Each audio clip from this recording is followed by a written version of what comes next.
ನಮಸ್ಕಾರ ಗುರು. Extra innings Kannada YouTube ಚಾನಲ್ಗೆ ಸ್ವಾಗತ ಸುಸ್ವಾಗತ. Bharat versus England first test Headingley day 5 ವರೆಗೂ ಹೋಗಿತ್ತು. ಮೂರು ಒಂದು ರಿಸಲ್ಟ್ಸ್ ಬರುವಂತ ಚಾನ್ಸಸ್ ಇತ್ತು ಗುರು. ಇಂಗ್ಲೆಂಡ್ ಗೆಲ್ಬೋದಾಗಿತ್ತು, ಭಾರತನೂ ಗೆಲ್ಬೋದಾಗಿತ್ತು, ಮಳೆಯಿಂದ ಪಂದ್ಯ ರದ್ದಾದರೂ ಆಗ್ಬೋದಾಗಿತ್ತು. ಸೊ ಏನಪ್ಪಾ ಅಂತಂದ್ರೆ ಇಂಗ್ಲೆಂಡ್ ಅವರು ಭರ್ಜರಿಯಾಗಿ ಬ್ಯಾಟಿಂಗ್ ಮಾಡಿಬಿಟ್ಟು ಭಾರತ ತಂಡದ ವಿರುದ್ಧ ಫಸ್ಟ್ ಟೆಸ್ಟ್ ಅಲ್ಲಿ ಹೆಡಿಂಗ್ಲಿ 371 ಟಾರ್ಗೆಟ್ ಇತ್ತು. ಆ ಟಾರ್ಗೆಟ್ ನ ಚೇಸ್ ಮಾಡಿದ್ದಾರೆ ಗುರು. ಇದು ಭಾರತ ತಂಡದ ವಿರುದ್ಧ ಅವ್ರದ್ದು ಸೆಕೆಂಡ್ ಹೈಯೆಸ್ಟ್ ಚೇಸ್ ಆಯ್ತು. ಯಾಕಂತಂದ್ರೆ 378 ಅವ್ರದಂತಲ್ಲ, ಇದು ಓವರ್ ಆಲ್ ಆಗಿ ನೋಡಿದ್ರೆ ಆ ತರನೇ ಇದೆ. ಯಾಕಂತಂದ್ರೆ 378 ಟಾರ್ಗೆಟ್ ಚೇಸ್ ಮಾಡಿದ್ರು 2022ರಲ್ಲಿ ಬರ್ಮಿಂಗ್ಹ್ಯಾಮ್ ಅಲ್ಲಿ. ಸೇಮ್ ಇದೇ ತರ ಸೂಪರ್ ಆಗಿ ಆಡಿದಿದ್ರು. ಆಮೇಲೆ ಇವತ್ತು 371 ಚೇಸ್ ಮಾಡಿದ್ದಾರೆ ಗುರು ಇಂಗ್ಲೆಂಡ್ ಅವರು ಭಾರತ ವಿರುದ್ಧ. ಈ ಹೆಡಿಂಗ್ಲಿ ಟೆಸ್ಟ್ ಗೆದ್ಬಿಟ್ಟು ಇವಾಗ ಮೊದಲ ಪಂದ್ಯ ಗೆದ್ಬಿಟ್ಟು ಡೈರೆಕ್ಟ್ ಆಗಿ ಸರಣಿಯಲ್ಲಿ ಮುನ್ನಡೆ ಸಾಧಿಸಿದ್ದಾರೆ. 5 ಟೆಸ್ಟ್ ಮ್ಯಾಚ್ ಸರಣಿಯಲ್ಲಿ 1-0 ಇಂದ ಇವಾಗ ಮುನ್ನಡೆ ಸಾಧಿಸಿದ್ದಾರೆ ಇಂಗ್ಲೆಂಡ್ ಅವರು. ಇನ್ನು ಭಾರತ ತಂಡಕ್ಕೆ ಬರೋದಾದ್ರೆ ಏನಾಯ್ತು, ಏನ್ ಕತೆ, ಯಾಕೆ ಹಿಂಗಾಯ್ತು, ಫುಲ್ಲು ಟೆಸ್ಟ್ ಈ ಒಂದು ಟೆಸ್ಟ್ ಪಂದ್ಯದಲ್ಲಿ ಡೇ 1 ಇಂದ ಡೇ 5 ವರೆಗೂ ಈ ತರ ಎಲ್ಲ ನೀಟಾಗಿ ಆಡಿ, ಅಂದ್ರೆ ನೀಟ್ ಅಂತಂದ್ರೆ ಸ್ವಲ್ಪ ಆ ಕಡೆ ಈ ಕಡೆ ಆಗಿತ್ತು, ಅದೆಲ್ಲ ಮಾತಾಡೋಣ. ಬಟ್ ಇಷ್ಟೆಲ್ಲ ಆಗ್ಬಿಟ್ಟು ಕೊನೆಯಲ್ಲಿ ಸೋತ್ರೆ ಗುರು ಏನಪ್ಪ ಹಿಂಗ್ ಮಾಡಿದ್ರು ಅನ್ನೋ ತರ ಆಗ್ಬಿಡುತ್ತೆ. End of the day result ತುಂಬಾ ಮ್ಯಾಟರ್ ಆಗುತ್ತೆ. ಸೊ ಮೊದಲನೇ ಪಂದ್ಯನೇ ಸೋತ್ಬಿಟ್ರು, ಅದು ಗಿಲ್ ಅವರ ಕ್ಯಾಪ್ಟನ್ಸಿಯಲ್ಲಿ. ಏನಂದ್ರೆ ಸಿಂಪಲ್ ಗುರು, ನಾನು ಮೊದಲೇ ಪೋಲ್ ಹಾಕಿದ್ದೆ, ಅಂದ್ರೆ ಲೈವ್ ಬರ್ಬೇಕಾದ್ರೆ ಲೈವ್ ಅಲ್ಲಿ ನಾವು ಪೋಲ್ ಹಾಕಿದ್ವಿ. ಏನಂದ್ರೆ ಸಿಂಪಲ್, ಭಾರತ ತಂಡ ಈ ವೈಫಲ್ಯಕ್ಕೆ ಅಂದ್ರೆ ಯಾವ ವೈಫಲ್ಯದಿಂದ ಈ ಒಂದು ಮೊದಲ ಪಂದ್ಯ ಸೋತ್ರು ಅಂತ.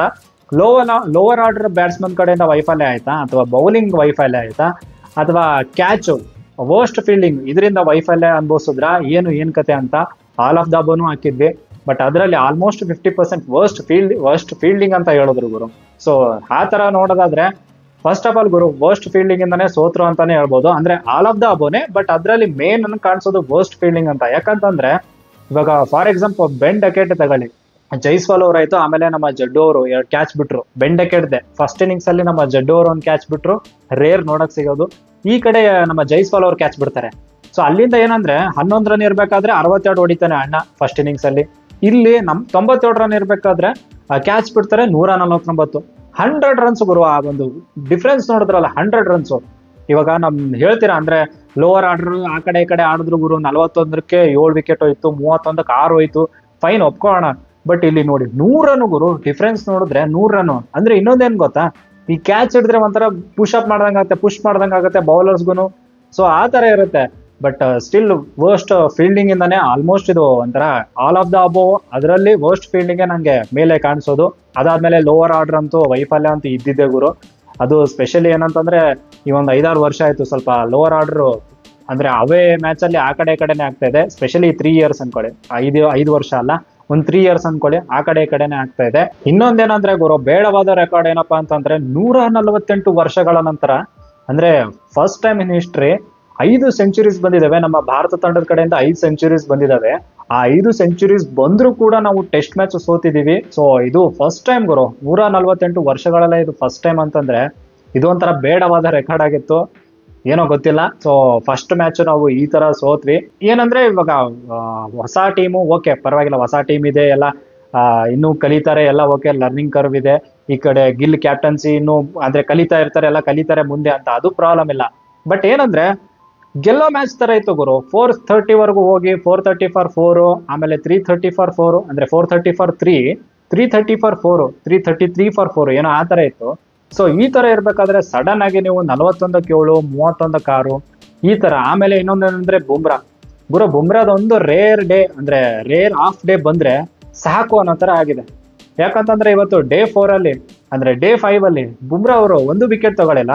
ನಾನು ನಿನ್ನೆ ವಿಡಿಯೋದಲ್ಲೂ ಹೇಳಿದೆ ಯಾರಾದ್ರೂ ಕೈ ಎತ್ತಬೇಕು ಬುಮ್ರಾ ಜೊತೆಗೆ ಅಂತ. ಬುಮ್ರಾನು ಇವತ್ತು ಕೈ ಎತ್ತಲಿಲ್ಲ. ಸೊ ಅವ್ರು ಕೈ ಎತ್ತಿಲ್ಲ ಅಂತ ಹೇಳ್ಬಿಟ್ಟು ಬಾಕಿ ಇರೋರು ಆಲ್ಮೋಸ್ಟ್ ಅವ್ರ ಮೇಲೆನೆ ಡಿಪೆಂಡ್. ಅವ್ರು 5 ವಿಕೆಟ್ ತೆಗೆದ್ರೆ ಬಾಕಿ ಇರೋರು 5 ವಿಕೆಟ್ ತೆಗಿತಾರೆ ಅಂತ, ಆ ತರನೇ ಅನಿಸ್ತಾ ಇದೆ ಗುರು. ಬಟ್ ಇವತ್ತು ಬುಮ್ರಾ ಅವ್ರದ್ದು ರೇರ್ ಆಫ್ ಡೇ ಇರೋದ್ರಿಂದ ಆಫ್ ಡೇ ಆಗಿತ್ತು. ಸೊ ಅದಕ್ಕೋಸ್ಕರ 5 ವಿಕೆಟ್ ತೆಗೆದ್ವಿ ನಾವು. ಏನಂದ್ರೆ ಡೇ 5 ಅಲ್ಲಿ ಏನೇನಾಯ್ತು ಅಂತ ಸಿಂಪಲ್ ಆಗಿ ಸರಳವಾಗಿ ಹೇಳ್ಬೇಕು ಅಂತಂದ್ರೆ 188 ರನ್ ಪಾರ್ಟ್ನರ್ಶಿಪ್ ಬರುತ್ತೆ ಗುರು. ನಿನ್ನೆ 21 ರನ್ 0 ವಿಕೆಟ್ ಇರೋರು ಇವತ್ತು ಬೆಳಿಗ್ಗೆ 10 ನಿಮಿಷ ಅಂದ್ರೆ 10 ಓವರ್, ಫಸ್ಟ್ 10 ಓವರ್ ಅಲ್ಲಿ ಆ ಕಡೆ ಚೆನ್ನಾಗಿ ಬೌಲಿಂಗ್ ಮಾಡ್ತಾರೆ ನಮ್ಮ ಭಾರತ ತಂಡ. ಸೂಪರ್ ಆಗಿ ಮಾಡ್ತಾರೆ, ಒಂಥರ ವಿಕೆಟ್ಸ್ ಬಂದೇ ಬರುತ್ತೆ ಪಕ್ಕ. ಆಮೇಲೆ ನಾವು ಯಾಕೋ ಗೆಲ್ಬೋದಲ್ಲ ಅನ್ನೋ ತರ ಆ ತರ ಬೌಲಿಂಗ್ ಮಾಡ್ತಾರೆ. ಬಟ್ ಸಡನ್ ಆಗಿ ಫಸ್ಟ್ ಸೆಷನ್ ಗುರು ರನ್ಸ್ ಅಂದ್ರೆ 96 ರನ್ ಹೊಡಿತಾರೆ, ಬಟ್ ವಿಕೆಟ್ ತಗೊಳಲ್ಲ. ಮೇನ್ ಇಂಪಾರ್ಟೆಂಟ್ ವಿಕೆಟ್ ತಗೊಳ್ಬೇಕಾಗಿತ್ತು, ವಿಕೆಟ್ ಬರಲ್ಲ. ಆಮೇಲೆ 188 ರನ್ನ ಪಾರ್ಟ್ನರ್ಶಿಪ್ ಅಂತೂ second highest partnership against us, ಅದೂ ಇದೆ. ಈಗೆಲ್ಲ ರೆಕಾರ್ಡ್ಸ್ಗಳು ಇವತ್ತು ಇದೆ, ಅಂದ್ರೆ ಈ ಮ್ಯಾಚ್ ಅಲ್ಲೇ ಎಲ್ಲ ರೆಕಾರ್ಡ್ಸ್ಗಳು ಆದಂಗೆ ಆಗಿದೆ.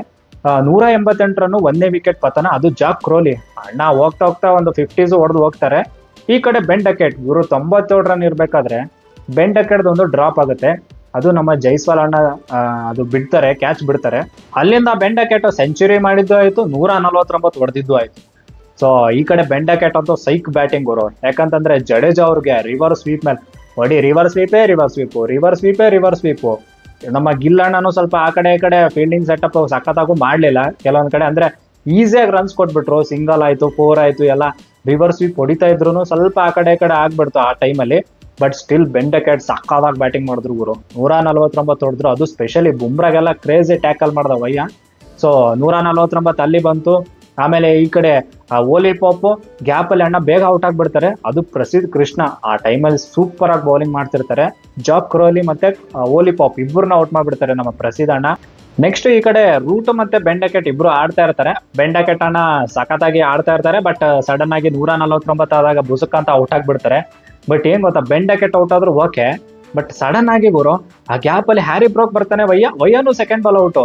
ಸೊ ಈ ತರ ಪಟ್ ಅಂತ 2 ವಿಕೆಟ್ ತೆಗೆಯೋರು ಯಾರು ಹೇಳಿ ನಮ್ ಕಡೆ? ಶಾರ್ದುಲ್ ಠಾಕೂರ್. ಠಾಕೂರ್ ಆ ತರ 2 ವಿಕೆಟ್ ಪಟ ಅಂತ ತೆಗೆದ್ಮೇಲೆ ನಮ್ಗೆ ಒಂಥರ ಹುಮ್ಮಸ್ ಬಂದ್ಬಿಡ್ತು, ಗುರು ಏನಾದ್ರು ಗೆಲ್ಬೋದಾ ಅಂತ.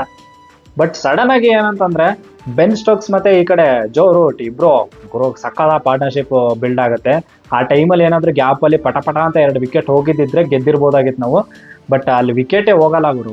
ಅದು ಸ್ಪೆಷಲಿ ಈ ಕಡೆ ಬೆನ್ ಸ್ಟೋಕ್ಸು ರಿವರ್ಸ್ ಸ್ವೀಪ್ ಹೊಡಿಯೋದು, ಆಮೇಲೆ ಸ್ಟೋಕ್ಸ್ ಹಂಗೆ ಸ್ವಲ್ಪ ಜಡ್ಡು ಅವರು ಸಕ್ಕದಾಗಿ ಬೌಲಿಂಗ್ ಮಾಡ್ತಾ ಇರ್ತಾರೆ ಆ ಟೈಮಲ್ಲಿ, ಬಟ್ ವಿಕೆಟೇ ಹೋಗಲ್ಲ. ಕೊನೆಯಲ್ಲಿ ಹೆಂಗೋ 69 ರನ್ಸ್ ಬೇಕಾಗಿರುತ್ತೆ, ಆ ಟೈಮಲ್ಲಿ ವಿಕೆಟ್ ಹೋಗುತ್ತೆ. ಅದು ಬೆನ್ ಸ್ಟೋಕ್ಸ್ ಅವ್ರದ್ದು ವಿಕೆಟ್ ಹೋಗುತ್ತೆ. ಕೊನೆಯಲ್ಲಂತೂ ಜೇಮಿ ಸ್ಮಿತ್ ಮತ್ತೆ ರೂಟ್ ಅಂತೂ ಬೇರೂರು ಬಿಟ್ಟಿರುವಂತ ರೂಟು ಆಲ್ಮೋಸ್ಟ್ ಮ್ಯಾಚ್ ಗೆಲ್ಸ್ಕೊಂಡೇ ಬರೋದು ಆ ತರ. ಸೊ ಬೇರೂರಿದ ರೂಟ್ ಅಂತೂ 50 ಹೊಡೆದ್ಬಿಟ್ಟು ಗೆಲ್ಲಿಸ್ತಾರೆ. 66 50 ಜನ ಹೊಡೆದಿದ್ದಾರೆ, 68 ಇದೆ ನಮ್ಮ ಸಚಿನ್ ಅವ್ರದ್ದು. ಆ ರೆಕಾರ್ಡು ಮುರಿತಾನೋ ಅಣ್ಣ ಗೊತ್ತಿಲ್ಲ. ಸೊ 50 ಹೊಡೆದ್ಬಿಟ್ಟು ಜೇಮಿ ಸ್ಮಿತ್ ಈ ಕಡೆ 6 4 ಎಲ್ಲ ಜುಪ್ ಅಂತ ಕೊನೆಯಲ್ಲಿ ಹೊಡ್ಬಿಟ್ಟು ಆರಾಮಾಗಿ ಗೆಲ್ತಾರೆ. 5 ವಿಕೆಟ್ಗಳಿಂದ ಭರ್ಜರಿಯಾಗಿ ಗೆಲ್ತಾರೆ. ಸೊ ಏನಂದ್ರೆ ಸಿಂಪಲ್ ಗುರು, ವರ್ಸ್ಟ್ ಫೀಲ್ಡಿಂಗ್ ಅಂತೂ ಈ ಕಡೆ ನಮ್ಮ ಪಂತಣ್ಣನಿಂದನೂ ಸ್ವಲ್ಪ ವಿಕೆಟ್ ಕೀಪಿಂಗ್ ಅಲ್ಲಿ ಆ ಕಡೆ ಈ ಕಡೆ ಅಂದ್ರೆ ಕ್ಯಾಚ್ ಎಲ್ಲ ಬಂತು, ಮಿಸ್ ಆಯ್ತು. ಅಂದ್ರೆ ಬ್ರೂಕ್ ಅವರು ಕ್ಯಾಚ್ ಹಿಡಿರಿಲ್ಲ, 42 ಏನೋ ಇದ್ರು ಆ ಟೈಮಲ್ಲಿ. ಆಮೇಲೆ ಇವತ್ತು ಸ್ವಲ್ಪ ಯಾರು ನಮ್ಮ ಇವರು ಬೆನ್ ಸ್ಟೋಕ್ಸ್ ಆಡ್ಬೇಕಾದ್ರೆ ಕೆಲವೊಂದು ಹಿಂಗೆಲ್ಲ ಸ್ವಲ್ಪ ಗೊತ್ತೇ ಆಗ್ಲಿಲ್ಲ ಯಾವ ಕಡೆ ಬಂತು ಬಾಲು ಅಂತ, ಕೆಲವೊಂದು ಹಂಗೆಲ್ಲ ಆಯ್ತು. ಆಮೇಲೆ ಜಡ್ಡು ಅವ್ರದ್ದು ರೇರು, ಜೈಸ್ವಾಲ್ ಅಣ್ಣನಂತೂ 4 ಕ್ಯಾಚ್ ಬಿಟ್ರು. ಆಮೇಲೆ ಇವತ್ತು ನೋಡಿದ್ರೆ ಶಾರ್ದುಲ್ ಅಣ್ಣ ಅಂತೂ ಒಂದ್ ಯಾವ್ದೋ ಫೀಲ್ಡಿಂಗ್ ಮಾಡಕ್ ಹೋಗ್ತಾರೆ, ಅಲ್ಲೇ ಬಿದ್ದು ಬಿಡ್ತಾರೆ, ಆಯ್ತು 1-2 ರನ್ ಎಕ್ಸ್ಟ್ರಾ ಕೊಟ್ಟಂಗೆ ಅಲ್ಲೊಂದೇನೋ ಆಯ್ತು. ಆಮೇಲೆ ಬುಮ್ರಾ ಮೇಲೆನೆ ಓವರ್ ಡಿಪೆಂಡೆನ್ಸಿ ಆಗಿರೋದು.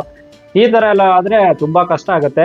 ನೆಕ್ಸ್ಟ್ ಮ್ಯಾಚ್ ನೋಡ್ಬೇಕು ಹೆಂಗ್ ಮಾಡ್ತಾರೆ ಅಂತ. 2 ಜುಲೈ ನೋಡೋಣ, ಅಲ್ಲಿವರೆಗೂ ಹೆವಿ ಟೈಮ್ ಇದೆ. ಸ್ವಲ್ಪ ಪ್ರಾಪರ್ ಆಗಿ ಎಲ್ಲ ಪ್ಲಾನ್ ಮಾಡ್ಕೊಂಡು ಬಂದು ಸೆಕೆಂಡ್ ಮ್ಯಾಚ್ ಹೆಂಗ್ ಆಡ್ತಾರೆ ಅಂತ ನೋಡೋಣ. ಆಮೇಲೆ ಇನ್ನೊಂದೇನು ಅಂದ್ರೆ ಗಿಲ್ ಕ್ಯಾಪ್ಟನ್ಸಿ ಗುರು. ಫಸ್ಟ್ ಮ್ಯಾಚ್ ಹಿಂಗ್ ಆಯ್ತು, ಗಿಲ್ ಕ್ಯಾಪ್ಟನ್ಸಿ ತೆಗಿಬೇಕು, ಇದ್ ಮಾಡ್ಬೇಕು. ಫಸ್ಟ್ ಮ್ಯಾಚ್ ಅಲ್ಲೇ ಅಳಿಯೋದು ಬೇಡ.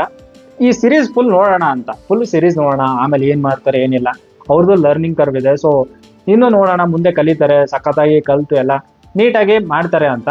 ಸೊ ಸದ್ಯದ ಪರಿಸ್ಥಿತಿಗೆ ನೋಡೋದಾದ್ರೆ ಭಾರತ ತಂಡ ಕ್ರೇಜಿ ಕಂಬ್ಯಾಕ್ ಮಾಡ್ಲಿ ಸೆಕೆಂಡ್ ಮ್ಯಾಚ್, ನೋಡೋಣ ಏನ್ ಮಾಡ್ತಾರೆ ಅಂತ.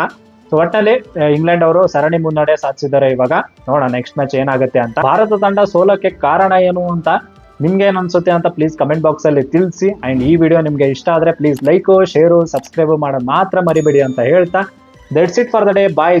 ಜೈ ಕರ್ನಾಟಕ. ಮತ್ತೆ ಭೇಟಿಯಾಗೋಣ. ನಮಸ್ಕಾರ.